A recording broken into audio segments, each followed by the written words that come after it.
आज तक किसी को खत नहीं लिखा मैंने। क्यों लिखना सिखाया जब लिखना ही नहीं था? तो अपने दोस्त को जन्मदिन की बधाई देते हुए पत्र लिखो। अरे मैं घर जाके हैप्पी बर्थडे बोल दूंगा।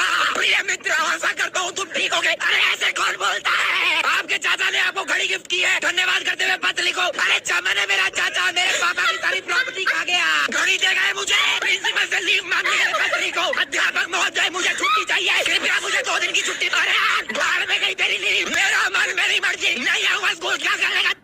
सफाई कर्मचारी को सफाई करवाने के लिए पत्र लिखो। अरे फोन जो उठा दे रही है सफाई वाले, तेरी माँ का पत्र पढ़ेंगे वो। जा जा जा कबूतर जा जा। अरे कबूतर मुंह में घुस जाएगा, तेरा नौकर नहीं है कबूतर। अरे फेसबुक व्हाट्सएप का जमाना है, एक मैसेज भेजता पूरा खानदान सुप्रभात हो जाता है। पर नहीं, तुमने क्या सिखाया? पत्र लिख रहा है। सिखाना था तो कुछ अच्छा सिखाते, जैसे कॉलेज विद्या वाले सिखाते हैं। इंटीग्रेशन डालती है। Bro is so traumatized from his childhood. मेरे को अभी मजा आएगा ना भिड़ो।